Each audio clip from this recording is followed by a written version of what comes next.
Rakesh ji, doctor Ram Manohar Lohia ji का भारतीय राजनीति में क्या योगदान है?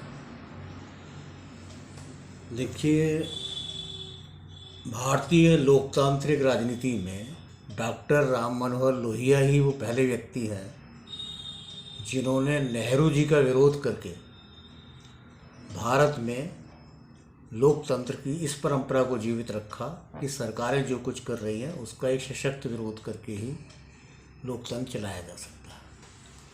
ये उनका पहला योगदान है। लेकिन ये एक छोटी सी बात है, एक बहुत दीर्घकालिक योगदान उन्होंने इस देश की राजनीति में दिए हैं। जैसे उन्होंने गैर कांग्रेसवाद का नारा दिया, और गैर कांग्रेसवाद का नारा देने से के कारण लोहिया को 1967 में सफलता मिली कि जब बहुत से प्रदेशों में कांग्रेस की सरकार ख़त्म हो गई और विपक्षी पार्टियों ने मिलजुल के अपनी सरकार बनाई। केंद्र में कांग्रेस जरूर रह गई, लेकिन कई राज्यों में कांग्रेस का सफाया हो गया। जैसे उत्तर प्रदेश में भी कांग्रेस पहली बार 1967 में संवित सरकार बनी।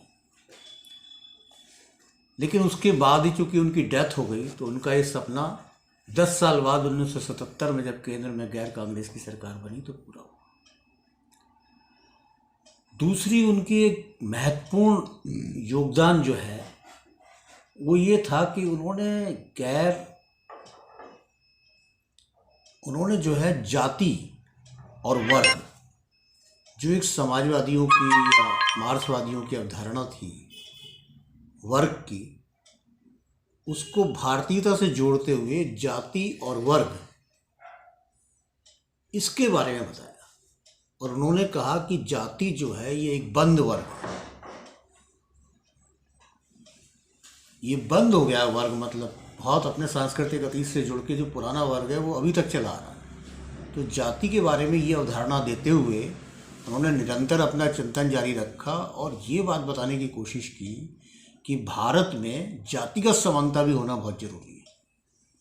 और इसलिए उन्होंने पिछड़ी जातियों में अपना एक व्यापक कार्य करते हुए उनके जागरण का एक बहुत बड़ा कार्य राम मनोहर लोहिया के द्वारा हुआ।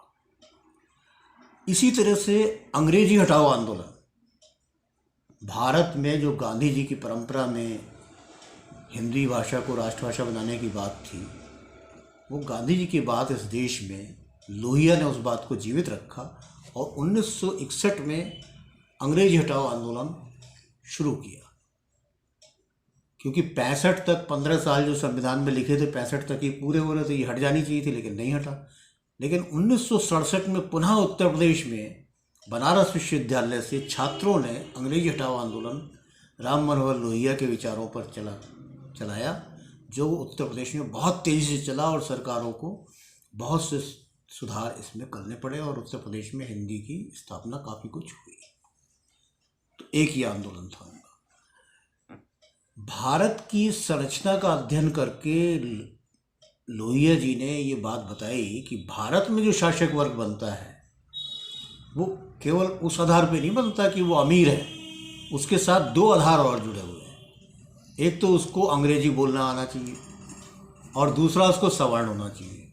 यानी भारत में शासन का जो उपयोग करता है, सत्ता का जो उपयोग करते हैं लोग, वो शासक वर्ग के अंदर 3 चीज़ें चाहिए।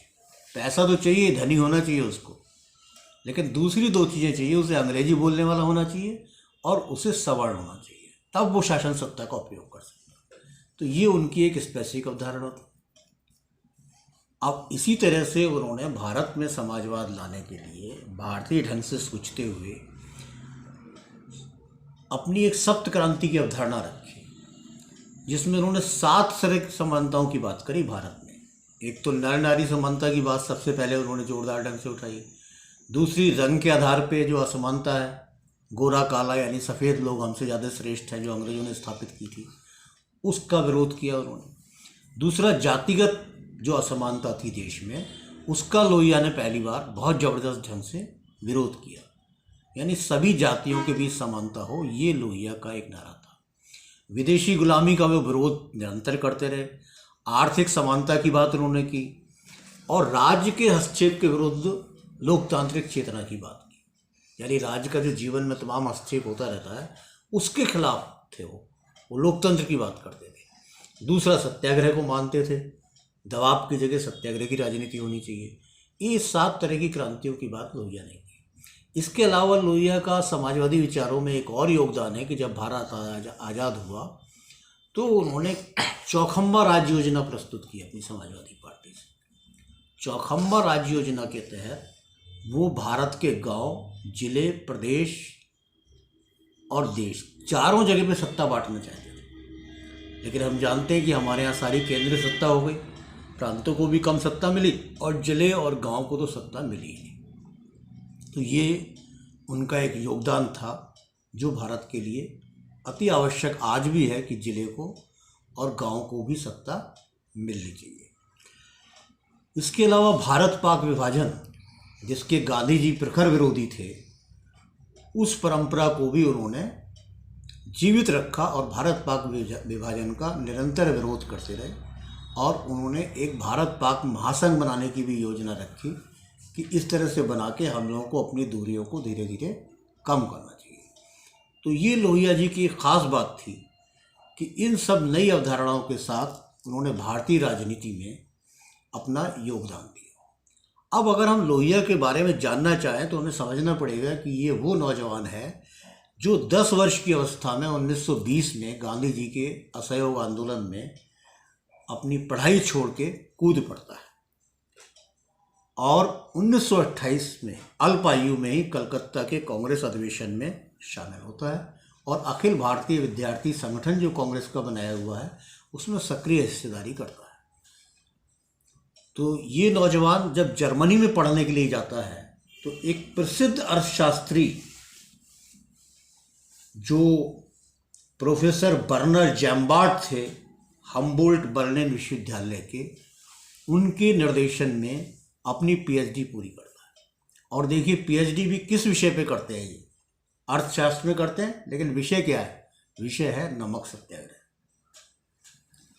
तो भारत के नमक सत्याग्रह पे पीएचडी की उपाधि लोहिया प्राप्त करते हैं 1932 में बर्लिन विश्वविद्यालय जर्मनी से। और जर्मनी में समाजवादी विचारों का बोलबाला था, इसलिए उन पर समाजवादी विचारों का काफ़ी प्रभाव पड़ा। और उन्होंने भारत में आने के बाद जो समाजवादी पार्टी बनाने का प्रयास चल रहा था उस प्रयास में उन्होंने योगदान दिया। 17 मई 1934 को आचार्य नरेंद्र देव की अध्यक्षता में समाजवादी पार्टी का एक गठन हुआ और सभी समाजवादियों को एकजुट करके एक पार्टी बनाने की बात सोची गई। लेकिन इसका प्रैक्टिकल स्वरूप आगे बढ़ा जब 21-22 अक्टूबर 1934 को कांग्रेस सोशलिस्ट पार्टी की स्थापना हुई।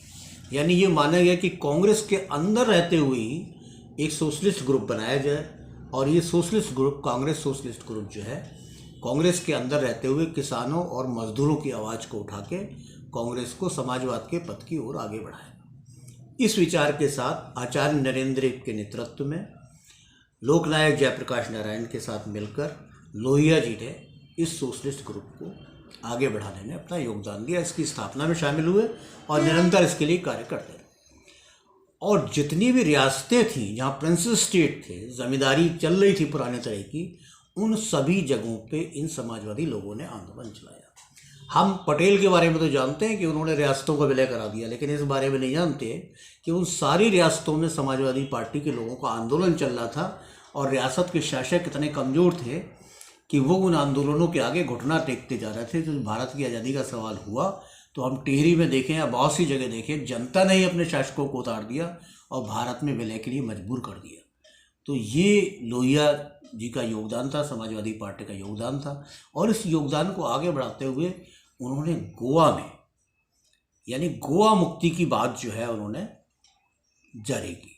1946 में ही उन्होंने गोवा मुक्ति आंदोलन चला दिया। हम जानते हैं कि गोवा पे अंग्रेज़ों का शासन नहीं था, लेकिन 1946 में साफ हो गया था कि अंग्रेज भारत से जाने वाले हैं और गोवा में शासन था पुर्तगालियों का। तो 1946 में पुर्तगाली शासन भी समाप्त हो, वहाँ से पूरा भारत स्वतंत्र भारत बने, संपूर्ण एकीकृत भारत बने। इसलिए उन्होंने गोवा में गोवा मुक्ति आंदोलन की शुरुआत की और 1962 में जाके कहीं स्वतंत्रता मिल पाई गोवा को। और सोशलिस्ट पार्टी का ये बड़ा योगदान है कि उसने गोवा में मुक्ति आंदोलन चलाया। गोवा की बात ही नहीं, उन्होंने नेपाल के अंदर भी राष्ट्रीय कांग्रेस की स्थापना करी और नेपाल में जो राजशाही है उसके खिलाफ नेपाली राष्ट्रीय कांग्रेस के आंदोलनों में हिस्सा लेते हुए उन्होंने नेपाल में भी लोकतंत्र की स्थापना के लिए अपना प्रयास किया। तो ये थे हमारे लोहिया जी, जो जब विदेश में भी रहे तो उन्होंने काफ़ी कुछ देश के लिए आवाज़ उठाई। और लोग नहीं जानते कि लीग ऑफ नेशंस की मीटिंग में पहुंच के एक नौजवान ने वहाँ भगत सिंह की हत्या का विरोध किया। वो नौजवान थे राम मनोहर लोहिया, जो विदेश में लीग ऑफ नेशंस की मीटिंग में पहुंच के विरोध किया और वहाँ उन्हें पकड़ा गया, गिरफ्तार किया गया। तो ये लोहिया का योगदान था हमारे देश की राजनीति में और समाजवाद की विचारों की स्थापना के लिए। एक ऐसा समाजवाद जो भारतीय ढंग का हो, जिसमें भारत की आत्मा बोले। और देखिए, इसीलिए उन्होंने भारत के जो पौराणिक चरित्र हैं शिव और कृष्ण, उनके बारे में लेख लिख के ये बताने की कोशिश की कि ये जो भारत की पौराणिक परंपरा के पात्र हैं ये भी एक ऐतिहासिक पात्र हैं। आज ये बात जो है शोध का विषय है और इस पर सोचा जा रहा है, लेकिन लोहिया ने ये बात अपने ग्रंथों में उस समय ही लिख दी। इसलिए लोहिया एक वास्तविक चिंतक थे, भारत के बारे में चिंतन करते थे और भारत की समाज को समाजवादी रास्ते पे भारतीय तरीके से आगे बढ़ाने के लिए उन्होंने अपना योगदान दिया। हम उन्हें हमेशा याद रखेंगे। यहाँ एक बात याद रखने की बहुत ज़रूरत है कि लोकतांत्रिक चेतना के लिए लोहिया पहले व्यक्ति थे जिन्होंने, जब केरल में सरकार ने, जो समाजवादी पार्टी की सरकार थी, समाजवादी लोगों की सरकार थी, प्रजा सोशलिस्ट पार्टी की, उस सरकार ने जब गोली चला दी लोगों पे, तो उन्होंने कहा, सरकार ने क्या मतलब, सरकार के आदेश पे पुलिस ने चला दी, तो उन्होंने कहा कि सरकार को इस्तीफ़ा दे देना चाहिए, क्योंकि एक लोकतांत्रिक देश में आम जनता पे गोली नहीं चलानी चाहिए। उनकी इस बात को वहाँ के लोगों ने नहीं माना, लेकिन लोहिया इस बात पे इतना अड़ गए कि मेरी पार्टी की लोग ऐसे नहीं हो सकते। तो पार्टी विभाजित हो गई और लोहिया ने नई पार्टी बनाई सोशलिस्ट पार्टी के नाम से। लेकिन ये चेतना कि जनता पे गोली नहीं चलाए सरकार, इस चेतना का प्रदर्शन भी जो उन्होंने किया वो लोकतंत्र की वास्तविक आत्मा का प्रदर्शन है। इसके लिए भी लोहिया हमेशा याद रखे जाएंगे।